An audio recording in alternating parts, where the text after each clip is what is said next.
નમસ્કાર મિત્રો, ગુજરાતની ભૂગોળના મોસ્ટ આઈએમપી 25 પ્રશ્નો ભાગ 1 માં આપનું હાર્દિક સ્વાગત છે। જોઈએ પ્રશ્ન નંબર 1 કે વેળાવદર નેશનલ પાર્ક ગુજરાતના કયા જિલ્લામાં આવેલ છે? તો આપણો જવાબ રહેશે ઓપ્શન અ, ભાવનગરમાં આવેલ છે। વેળાવદર નેશનલ પાર્ક ભાવનગર જિલ્લામાં આવેલ છે।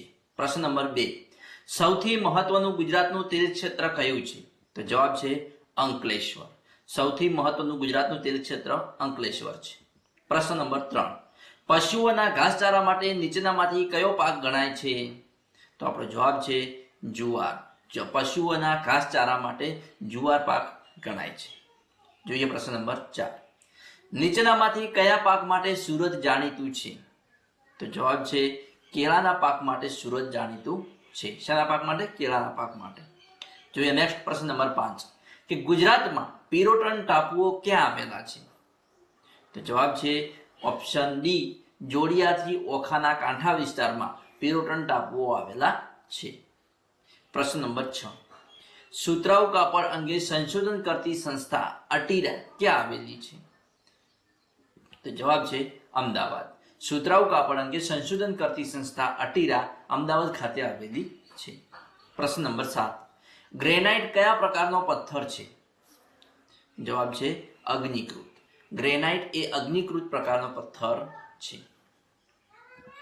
પ્રશ્ન નંબર 8 કે ગુજરાત સરકારની જીપીએસસીએ કયા ક્ષેત્રમાં વિપુલ પ્રમાણમાં ઓઇલ ગેસનો જથ્થો શોધ્યો છે? ગુજરાત સરકારની જીપીએસસીએ કયા ક્ષેત્રમાં વિપુલ પ્રમાણમાં ઓઇલ ગેસનો જથ્થો શોધ્યો છે? તો જવાબ છે ક, કૃષ્ણ ગોદાવરી બેઝિન ક્ષેત્રમાં વિપુલ પ્રમાણમાં ઓઇલ ગેસનો જથ્થો શોધ્યો છે। કોણે શોધ્યો છે? તો કે જીપીએસસીએ। નેક્સ્ટ પ્રશ્ન નંબર 9 ગુજરાતમાં લિગ્નાઇટની ખાણો સૌથી વધુ પ્રમાણમાં ક્યાં છે? ગુજરાતમાં લિગ્નાઇટની ખાણો સૌથી વધુ પ્રમાણમાં ક્યાં છે? તો જવાબ છે પાનંદ્રોમાં। ગુજરાતમાં લિગ્નાઇટની ખાણો સૌથી વધુ પાનંદ્રોમાં છે। પ્રશ્ન નંબર 10 કે ગુજરાતમાં અરવલ્લીની ગિરિમાળામાં આવેલું પ્રખ્યાત યાત્રાધામ કયું છે? ગુજરાતમાં અરવલ્લીની ગિરિમાળામાં આવેલું પ્રખ્યાત યાત્રાધામ કયું છે? તો જવાબ છે અંબાજી। પ્રશ્ન નંબર 11 કે જેનો પ્રવાહ લુપ્ત થઈ ગયો હોય તેવી કઈ પ્રાચીન નદીમાં નર્મદાનું પાણી રેડી સજીવન કરવામાં આવી છે? તો જવાબ છે સરસ્વતી નદીમાં। સરસ્વતી નદીમાં નર્મદાનું પાણી રેડી નદીને સજીવન કરવામાં આવી છે। પ્રશ્ન નંબર 12 કયું શહેર જહાજ ભાગવાના ઉદ્યોગ માટે જાણીતું છે?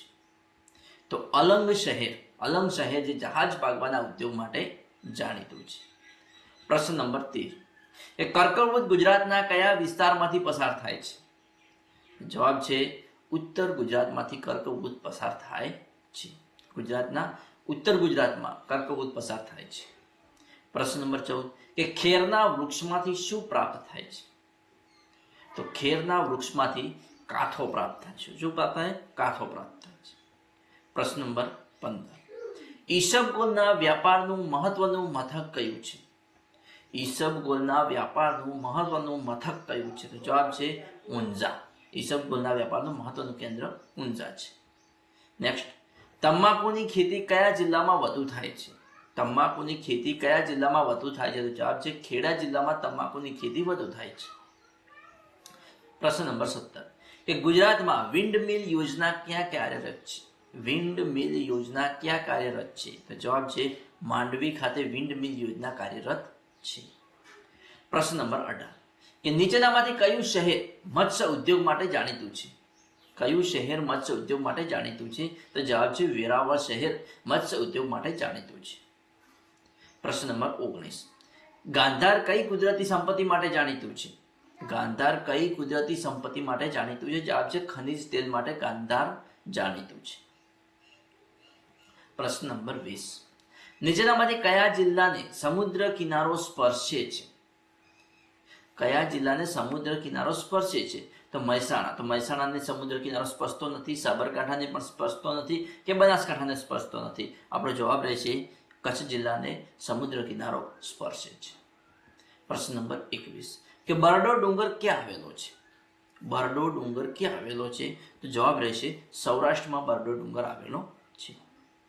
નેક્સ્ટ ગુજરાત સરકારની સંસ્થાઓમાંથી કોની મુખ્ય ઓફિસ ભરૂચમાં છે? તો જીએનએફસીની મુખ્ય ઓફિસ ભરૂચમાં છે. નેક્સ્ટ પ્રશ્ન નંબર 23. ગુજરાતનું કયું શહેર હીરા ઉદ્યોગ માટે જાણીતું છે? કયું શહેર હીરા ઉદ્યોગ માટે જાણીતું છે? તો જવાબ રહેશે સુરત શહેર હીરા ઉદ્યોગ માટે જાણીતું છે. પ્રશ્ન નંબર 24. SEZ એટલે કે સેઝનું માળખું આપણે કયા દેશમાંથી અપનાવ્યું છે? સેઝનું માળખું કયા દેશમાંથી અપનાવ્યું છે?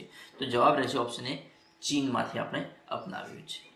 પ્રશ્ન નંબર 25 કે બનાસ નદી પર કયો બંધ આવેલો છે? તો આપણો જવાબ રહેશે દાંતીવાડા. બનાસ નદી પર દાંતીવાડા બંધ આવેલો છે. તો મિત્રો આ હતા ગુજરાતના ભૂગોળના મોસ્ટ આઈએમપી 25 પ્રશ્નો ભાગ 1. નેક્સ્ટ ભાગ જોવા માટે ચેનલને સબસ્ક્રાઇબ કરવાનું અને તમારા મિત્રો સાથે લિંક શેર કરવાનું ના ભૂલતા. Thanks for watching my video.